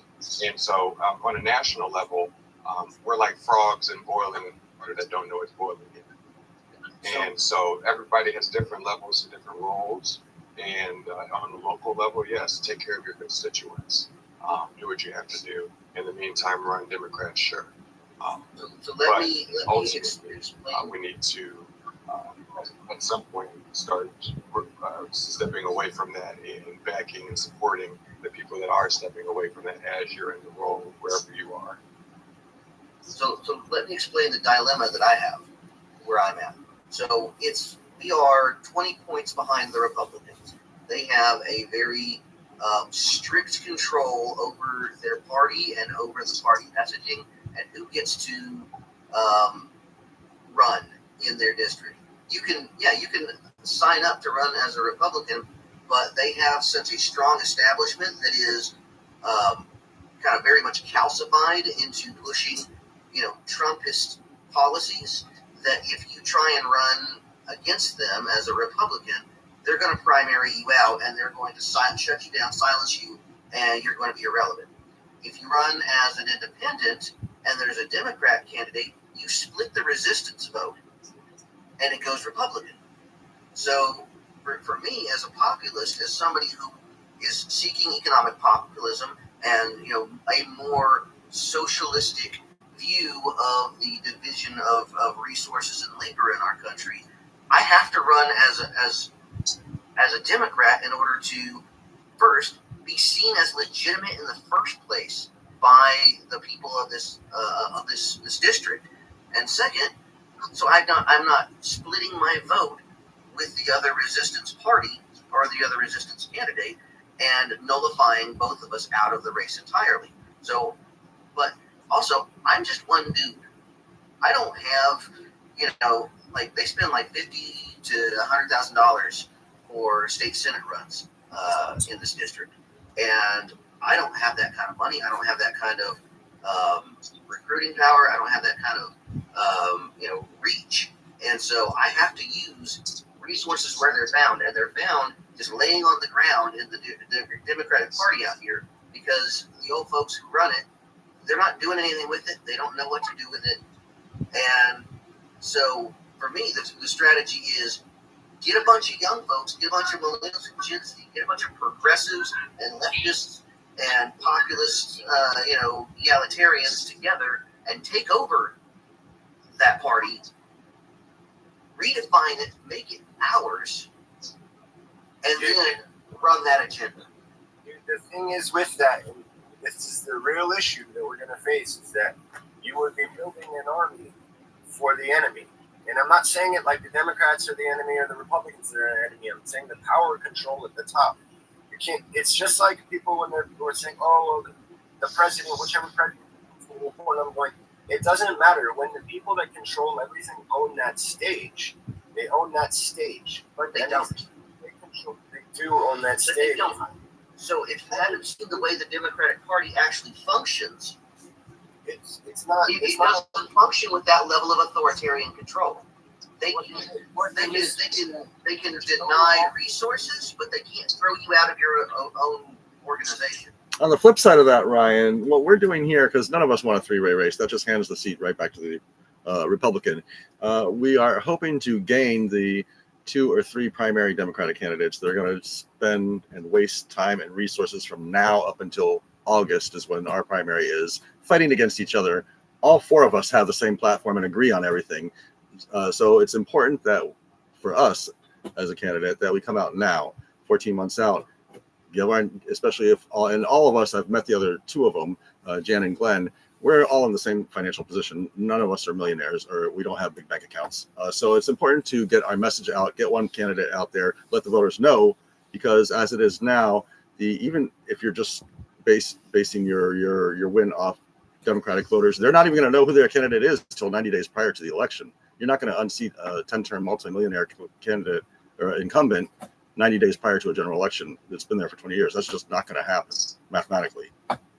So we're hoping to gain their support. We would love Jan to be a policy advisor. She's got an attorney, lawyer background. Glenn also is in communications.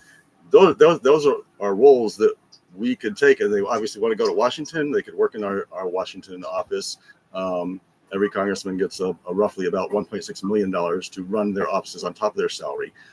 So there's a role for them there.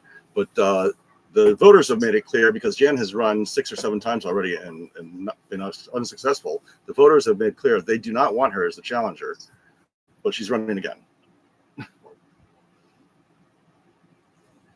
So I said this 2 weeks ago. I missed last week, but the best way forward isn't to begin with thoughts of a new party or a third party, things like that. Independents can win. The other thing is we're also easily invisibilizing, like making invisible the population of people that don't participate in voting at all. That the concept of splitting the vote or stealing votes is erroneous and from onset. And so just like that concept alone is already putting you on the wrong path. Because if you just have a winning campaign, just like with Nurse Pushek, Push someone down a flight of stairs and then check to see if they're okay. Was it, sorry? You push someone down a flight of stairs and you check to see if they're okay. Push check. You were very close though. Oh, push check. Okay, push check. Oh, Okay. got it. Push check. Okay. So I'm so glad she explained it that way. you can definitely win. You can definitely win, even though you're in a red district or red state, because if you have a winning campaign, you will get the Republicans that are hurting, that have been let down or disillusioned, and you'll get Democrats or whatever. So the party, the name itself doesn't matter. Like even with Kennedy or whoever, I'm not talking about John Kennedy, just to be clear, but with Kennedy, he pulled over a lot of people that weren't on Team Democrat, and won them over with his campaign and his persona and whatever. But you definitely can win, regardless of whatever the situation is. And so 2 weeks ago, I said that the best way forward is to have a winning, successful presidential campaign and building a party based off of that. And so whoever is running, that's already had, everybody nationwide, worldwide has familiarity with the politics of a winning president, and saying that I'm on their side, like we said about Republicans and Trumpists, as far as, I'm backing him or backing, everything he stands for, whatever, for a woman. That would be the best way forward after already having a successful president. Campaign. That feels like another corporate personality. That feels like a dangerous authoritarian structure. It depends, but that's where we're all dancing on the leadership aspect of it. But wait a second, Ryan, because you've been headline. Well, I want to finish this. So, we're all on the same side. We all want better. And so it's about leadership. And so, yes, under the right leadership, yeah, we can sail through this storm. But yeah, if you have bad leadership, then they'll do nefarious things or do self-ingratiating, self-enriching things or whatever, helping their cronies or whatever. But even with what we were talking about as far as like the stipulations and the difficulty of running as an independent, or having signatures or having, whatever amount in how difficult it is. Like they've increased the difficulty because they wanted to make it harder. And with my platform, I'm combining the labor movement with, of course, minimum wage as well, and as well as with the green movement, and not going to the Green Party because we need to start over, like from scratch, because that whole apparatus, whichever parties that are already established, they have established ruts and already going, and people already in positions and stuff. And so you need to start over and make sure that it has the right leadership to be aimed in the right direction, and not just to be spinning wheels, and not just to be collecting donations and not going anywhere, not just to be building a lot of hype. Like Elon's really good at building hype and hot air, and with Jill Stein or whoever and stuff. It's like, are you trying to be successful or are you just trying to build hype? you know. And so you combining all these things together, the women's rights movement, combined with the labor movement, combined with the green movement and climate activists, combined with money out of politics and like, you know, all these different things can come together, and they don't have to be under something that's already familiar, one of these marquees or brands. And can I reinforce that as well as just like Ryan, what you're saying about having a person come in, we're going to get an authoritarianism situation. The big issue when we do get a situation like this is when that person is financially backed by one group's interest. You get a lot of this. It's kind of what made Bernie Sanders in the first place have any real credit, that he didn't have big financiers behind him. He had his constituents and the American people. So when we do have any one little organization that's being singularly, one person being represented by one singular organization, they basically have to show their loyalty to that crowd particularly. When you have, like Mr. Forte is saying, is when you have a person that comes in running on principles brought up by the constituents, his debt is owed to those people, not to any one party, not to any financier, not to any one organization. His debt is to his people and his constituents. And that is the major difference of when we place a person in there, like you're saying, well, that would be fascism. No, it's fascism when we allow big money to place our leaders in front of us. That's the biggest problem we're facing here. And again, with this is, we're really we're still having this normal political conversation, we're still living in a normal political world. But and I say this all the time, we really have to clearly think about world leaders discussions about no longer needing a labor class, no longer needing a slave class. We're about 15 years away from most of us being replaced from being even able to make a living. So when you see that, and you see we have these massive wars, we see the birth rates decreasing, we see the life expectancies for those in poverty decreasing, you have to start thinking, are these world leaders planning worldwide socialism to work out displacement? Which is very unlikely they are. Right now, it's looking more like that Trump was elected to start something really, really ugly. So I think what I'm trying to say in short is that we have a system that we're supposed to rely on to fix the system. The people that have taken the system over, they know that. So we're at a point of real radicalism is needed. And at a certain point, and I say this again all the time, if a country that's built for the people, by the people, is now for the corporations and by the corporations, it's almost likely, if we want this country back, we have to unite under a corporation. I mean, it's I don't know, it's hard to explain. You have to look into it, but the democratic powers in corporate America are more, people in corporate America have more power than the average American citizen. So the average American citizens must have some type of shared corporation, or they have no voice in this government anymore. So, and that's off the topic broad, but that's kind of where I see things at. I think politics right now, we need a brand that is a co-op that represents the people to move things. Something that when you do have somebody for instance, I always say this, you look at all the big tech companies right now, the richest people in the world are these major tech companies. They ran out of America. If America had nationalized big tech, we would already have EI, and none of us would be really struggling the way we are struggling regularly just to live.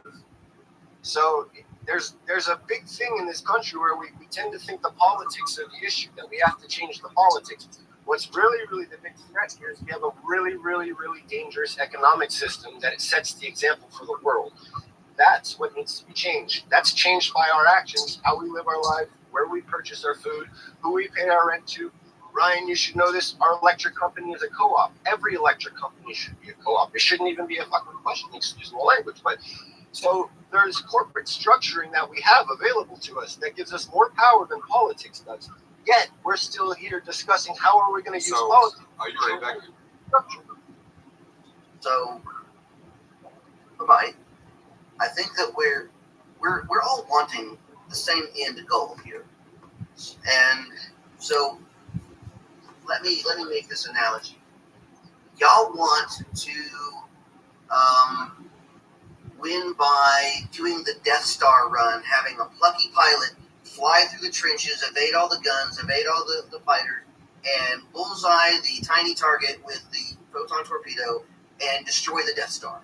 And I think that we're going to actually have to start from the ground up, grassroots, and seize our local communities, organize them into blocks of political activism that is reinforcing our communities and making us more resilient against the powers of these corporate overlords and these authoritarians, and make ourselves capable of operating effectively against them. And so the reason I worry about putting a presidential candidate first and everyone following in behind that guy or gal or whoever is you don't know them. And if you just build a cult of personality instead of building communities of resistance that can resist and build themselves up stronger, and then work in these coalitions, and then from that comes a strong candidate for president, a strong strong candidates for senators and representatives and school board members and city councilors and all of these things. You're not going to have a single point of failure, and you're not going to have a relative unknown that you built a cult of personality around that can then. And I want you to stop that because I reject that premise, and I was trying to wait. But whenever you say cult of personality, you haven't seen my platform, you haven't checked out my page. That is not what we're doing, and that's you're casting aspersions in a certain way. But if we're truly all on the same side, then it's okay if different methods are in action at the same time. You shouldn't be dissuading unless you actually have valid criticism, and you think it's antithetical towards the goals. And so when you say that, oh, your concern is this or that or this or that, that you can do it your way, and other people can do it in other ways as long as we're working towards the same goals. Because, like I said, you have to have the right leadership. And what Party was talking about, there's a lot of nuance, there's a lot of factors, there's a lot of currents and things going on. And I don't have time to explain and educate the entire populace and voter demographic about everything. We need to understand it as a leader and then aim it in the right direction, but it's not a Death Star and photon like you said. But the way I've done it is because I've been working on this for 20 years and I'm a genius that speaks multiple languages and like different facets of skill sets. But it's you want to make it simple enough for the average person to be able to understand what's going on, but you also want to be aware of things like we need to liberate the global south, and we need to consume less water, consume less electricity. It's going to cost sacrifice on Americans' behalf in order to truly, if you want to bring socialism to other nations and things like that and stuff, we need to free them and not have them be beholden to Italy or France or Europe or whatever, and so like there's a lot of things, but I'm not running on that, but you have to be aware of the intersectionality of a lot of these issues, and as like steering the ship. And so if you're radically off course, which we are, it's going to take radical action in order to do it. And people shouldn't say things are impossible, because they always say it's impossible until it's done. But you definitely shouldn't be interrupting somebody that's accomplishing the impossible. Well, you guys, hold on. Push check. The guys haven't been talking a lot. You wanted to say something, feel free to say something now. No, I'm good. I'm a listener. Okay. Listening. All right. You can also tell I'll jump in if I feel like it. I have no qualms with that either. All right. But it's very interesting for me to hear different perspectives as far as the path forward and the current trajectory that we are on. I think that we're all in agreement that no matter what the actual correct course is, we don't know, and there's honestly no way of knowing. I think that we can have strong opinions in one way or another, but I think that everyone in this group recognizes that we have to do something, and that is something that we are all aligned with. Right. And what I see is a lot of different opinions, and every opinion is correct.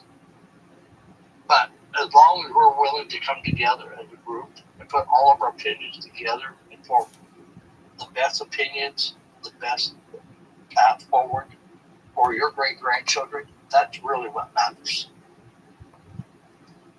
And so rather than like making excuses, I have to work with the education level that we have, with the political climate that we have, with everything that's going on. I can't make excuses and be, like this or that or whatever. You still have to make it happen.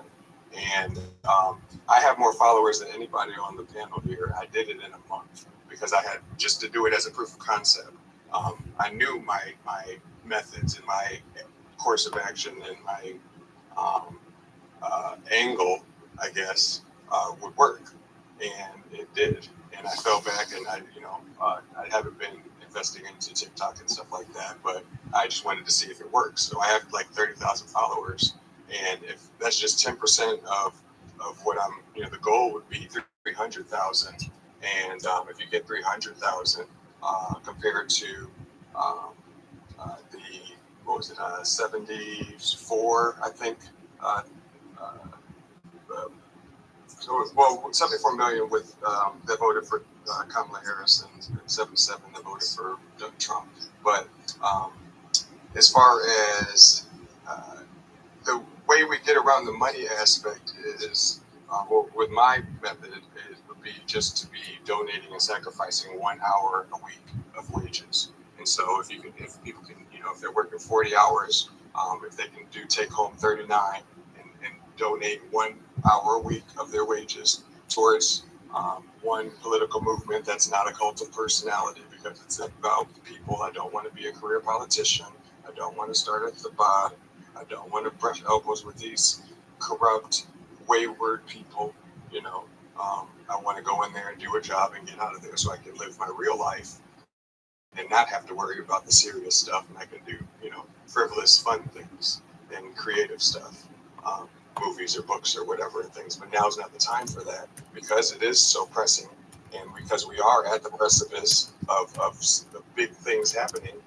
Really, within the next 5 years, I think it'll probably happen within the next 3. By 2028, we're going to have some big stuff that's going to shape the century. As far as like 100 years ago when they had the Great Depression, like that made a big difference for the 20th century. And that's coming up. As far as like, we've had crazy stuff happen in these first 25 years since Y2K, but it hasn't actually fundamentally changed. It's been incremental change towards the negatives. But there's big stuff that'll happen, like even with the water wars coming, as far as water consumption and things, and being able to access that, and who has access, and things like that.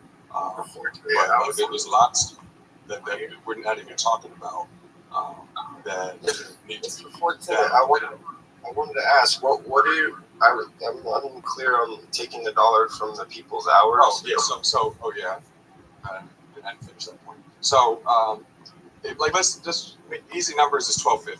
If people can do $12.50 a week, it's 25 in 2 weeks. It's 50 in a month, and that's 600 in a year for each person. And if you have 300,000 people doing 600 a year, that's $180 million. For UBI? No, towards funding and pooling money together as a grassroots movement to actually benefit the people, all power to all people, and not me, us, and all that. It's like, it's not about me. It's not about a cult of personality. It's about setting things right in order to make an impact while we still have breath, while history is being written, and they're going to be like, where were you during the 2020s? where were you during the 2030s? Because you're alive during that time, you have the ability to possibly be a significant factor in that. Most people aren't, and history just happens. But there are some people that make history. Well, I wanted to add in on to that because you're constructing something similar onto the ideas of where I'm at. And if by chance, which would be a really crazy chance that we could pull it off, is get people to understand something like that. I think, and this is what I was working on, why I've kind of backed out of politics in general, is because I see there's a little more power in a different arena, and not individual power, I mean this for the people. If there's some type of nationalized cooperative network that is taking, because we can't do anything with zero money, and if we do decide to do this politically, we would need a lot of money to get our party leader into place. So taking those funds and making a nationalized cooperative, where we start slowly replacing the things that are in everyday lives with things that we cooperatively own. Discussing because we're going to need a UBI. Things are going to automate so fast, there's going to need to be a UBI. And we can't really rely, we can slowly pay ourselves, like we're basically talking about paying our own wages out of the system. So there's at a certain point, we're going to have to invest into, for instance, we're literally on a platform that brings in a ton of money right now. If this was a cooperatively owned platform, Nice and comfy. this conversation itself would be adding into the UBI. You know what I'm saying? Pretty girl. And that's where I'm aiming at. I'm going, if we want to own America at this Mama, point, Papa, if people love want America back, you. we basically do everything by our choices of what we participate in. And our choice of what we participate in has been minimalized to conglomerates of these corporations. So the real way to get ourselves back out of it and have a voice back into the politics is owning somewhat of the corporations where we have a voice. It's like these massive strikes. They say black out the system and replace it with what? If there's nothing to replace what we're blacking out, all we're doing is taking a break from the thing we're going to step back into. The people that have organized this system, they know about stocks. They know how to invest in. When we announce 3 months ahead of times we're going to black out the system, they adjust the market so those days they make money off of our blackout. So when you're talking about raising the money from the people, I think it's really, really, really smart to have a game plan of where we're going to put that money and having a democratic decision of how we're going to execute that plan. And that's the other thing when you have these cooperative corporations, they're ran democratically. There's no one man. And Ryan, you should know this as well. I'm sure you're invited to every event our electric company has to have a say-so on what they're going to allocate their funds on, as well as I do. You probably catch a dividend every year. So those types of structuring, it's getting people to understand how they can use the system, the corporate system, to start rebuilding their communities. It's one thing to talk about doing it politically. It's another thing to go and just start doing it. Because when you're fighting for the right to get into office, you're fighting for the right to make the change. And first you have to win the right to make the change, when really the change we're trying to make is in the way we do business with one another. It's not necessarily so political. And if you can change the option of what gas station you're getting a gas station, is it the gas station my town owns, or is it the corporate gas station? Is it the Walmart? That's the Walmart, or is it the town's Walmart? So those are the types of things where I'm going, we have more power. The corporations redesigned our system to give them more power than the people. So right now, if the people want power, it's going to be through the corporate field. Yes. So we're going to be best buddies because I put together just a couple of weeks ago and submitted a 501c3 for an organization I'm calling the Frontier Leaders Academy for Revolutionary Enterprise. And what it does is it educates, trains, and equips young people to start workers' cooperatives. Awesome. Yes, we need to So, monetize the work. I want to go back to what Populous was talking about. Okay, because I really like what he's thinking. And what I understand, Populous, you're saying is that we need to start an organization where we get Americans to donate 1 hour a day every week to I hate to use the term party, okay, but to a group of people, Coalition. coalition, that in return would take that money and let's say Brian and push check, even though they may not agree on things, but they do agree that if they get to Congress, they will work together with all members of Congress, that they can be eligible for that part of that fund. If they say, you know what, I won't be a Democrat, a diehard Democrat, they would not be eligible. Yes, exactly. That is what the next phase of the Populist People's Party would be, because I'm not running on that, technically. It'd just be independent, but that would come as phase 2 after winning the campaign. And but the money for right now, of course, it'd be democratically. It can be affected by a democracy of the people involved in contributing. And some things will have to be said from the foundation papers and stuff. But regarding new decisions and things like that, even as far as with aides and workers and volunteers, are they volunteering, or am I paying them minimum wage? Are you paying them a little bit better? Are you paying them fairly? And rather than just one person deciding these things, everybody together, because we need to start voting like it's the 21st century. We still vote like it's the 20th century using, old methods and things. And that's because the Republicans and Democrats want it that way, because there's extra ways to create obstacles. And you can, we just came through a pandemic. You can vote from home. We can vote using technology. We can vote with blockchain, where it's completely transparent and it's 100% voter fraud proof. You can't rig it. If you care and think somebody's deceased, okay, well, Zoom calls them and get them on camera and prove that they're, not. But the burden is on the state to prove that you're ineligible to vote, and which it should be an inalienable right. We'll vote on that soon. That's coming too later, as far as having American people vote to have even people that are incarcerated, they don't lose their right to vote. If you have that many people locked up where it's going to affect the election, you have too many people jailed. But we'll vote on that later. That's not something that made unilaterally, but hopefully be able to convince and sell it as a campaign and get the people on the side of that makes sense and what's right. So we need to have the money in order to campaign, as well as also build up other structures. And I've been talking with Cancel This Conspiracy Theory, Cancel This clothing company. He's on here on TikTok and stuff, but he's done a lot of work with tracing the money on welcome all in. the big companies and corporations in America. You can hear this is BlackRock, our town hall. heavily invested in Timothy? 70-80% of things that are out there. Appreciate you being here. And so It's only our second live on. And even Twitch. if it's not a monopoly, we understand, we're all familiar with duopolies. And so if you have AT&T versus T-Mobile, it's still a monopoly. And even with all these different news channels and stuff, if In 2040? children of Murdoch own this and these other people own that, it's still. Are you joking or are you serious? Just a very small oligarchy that's controlling things. And so we use this money in order to, build what we need to. And he's working with figuring out the bad companies.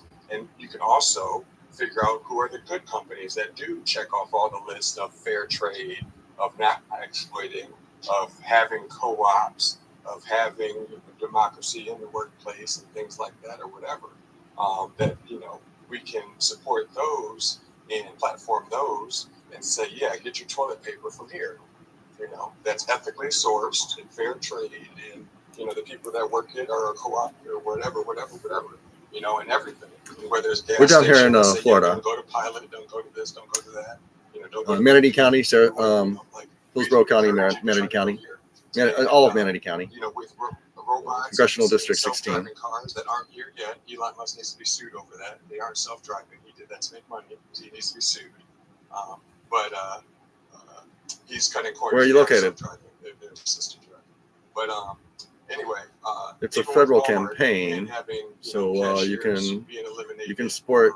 Not workers talking in financial, general, but Amazon with pushing out robots the and message. stuff. You can support That's from anywhere fine. in the country. Use all the robots you want, but we need to make sure we're in control of the politics, because if we let the capitalists control it, they'll let you starve and die.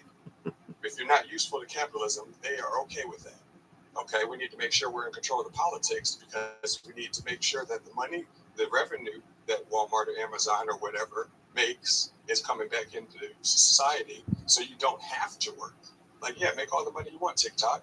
But yeah, like we said, if we nationalize targeted things, then we can put that money back towards what we want it to go towards. You know, taxation isn't automatically bad. It's bad because we're not in control of where it's going towards, bombs and harming Black and brown people abroad and domestically. But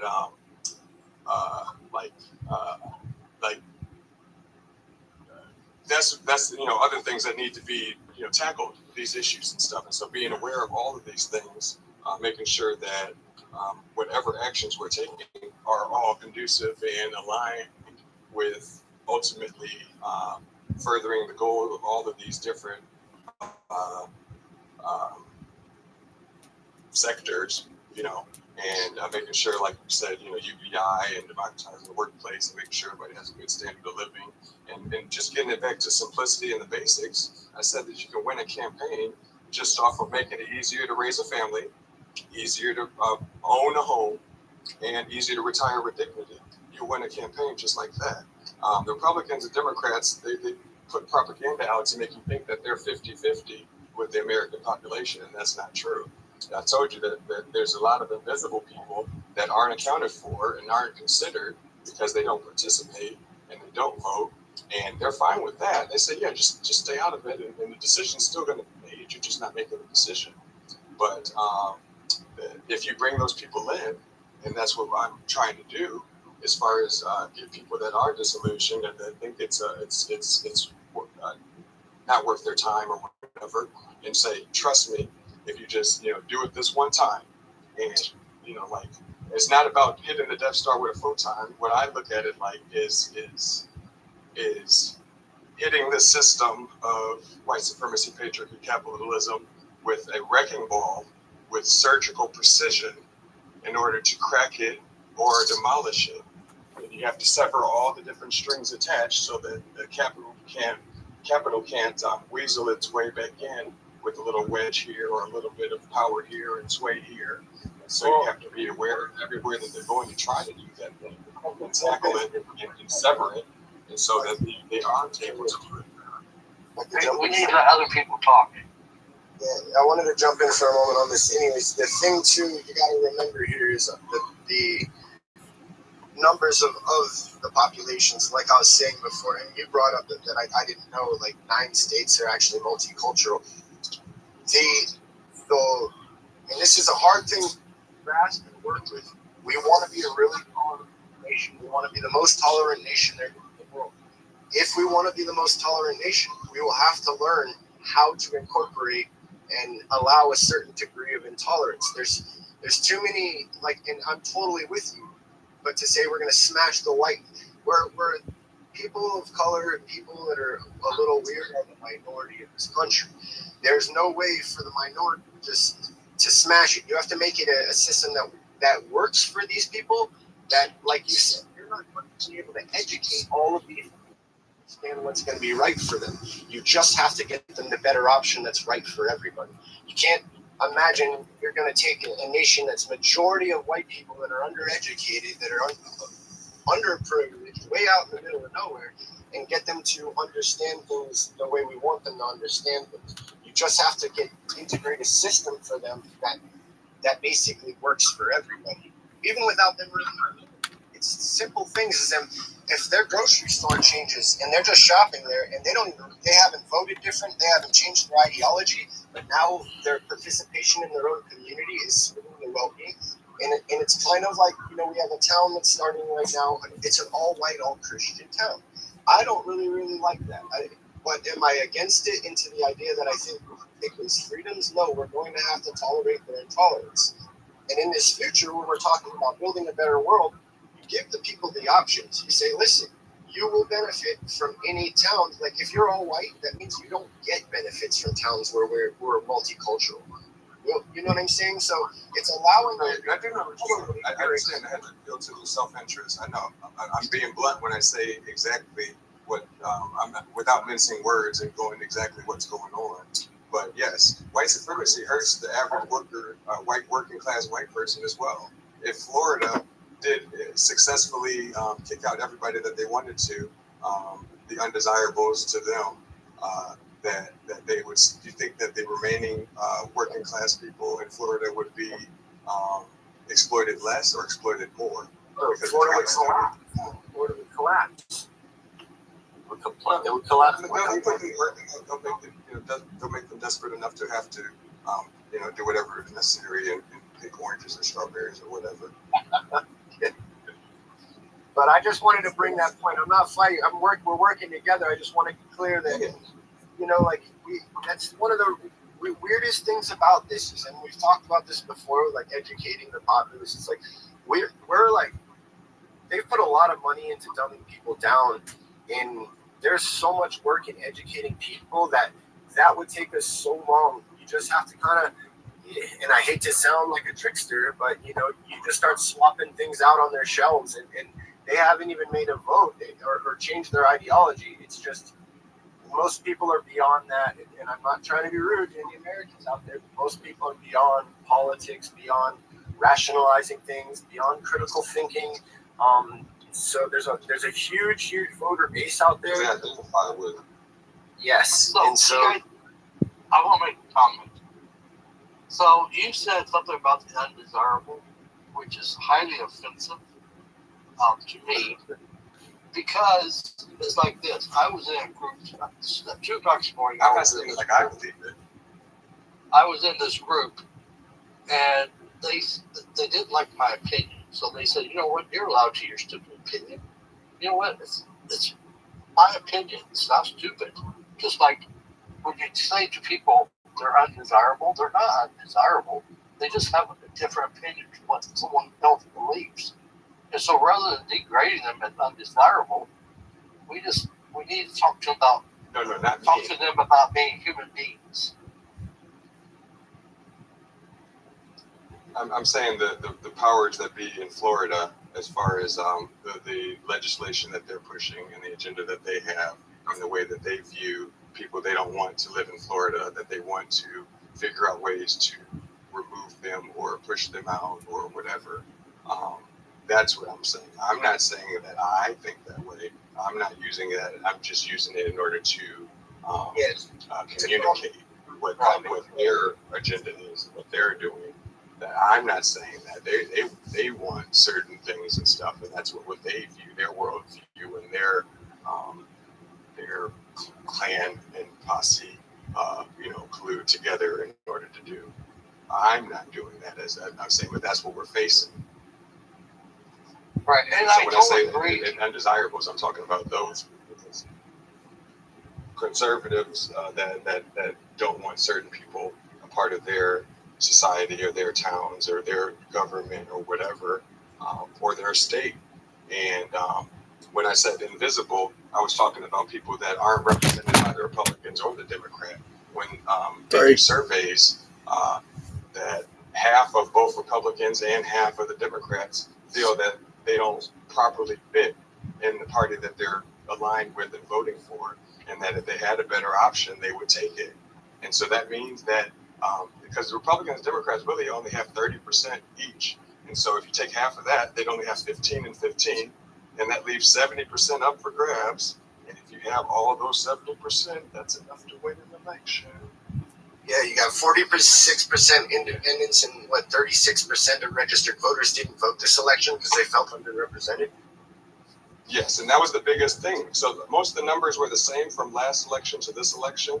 And the biggest demographic change was among the demographic of white men that didn't like Trump's proposals and weren't sold by Kamala Harris's campaign and stayed home.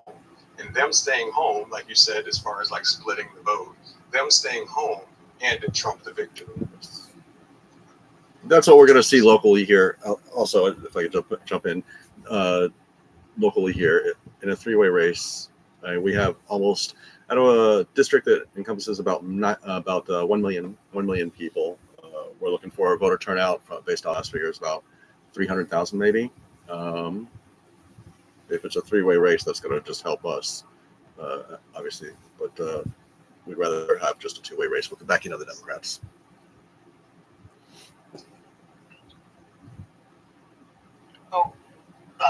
Marcos, I want to ask you a question.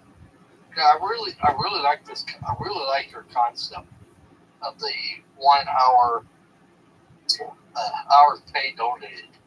But the one the other problem I see, if you have you thought about, is like Anthony. Anthony does a lot of his social media stuff. But then when I do mine, I do it. So have you thought about a way to implement so that we have all of us who have a social media person that was your party that said, okay, I will take social media and I will take Push Chuck and Ryan and make it so that they can use a generic social media push that address each of them individually. I have plans for an app. I have plans for an app that people can earn income from, as far as by investing time and by hitting goals or checking in daily. Is basically almost like games. They have mobile games on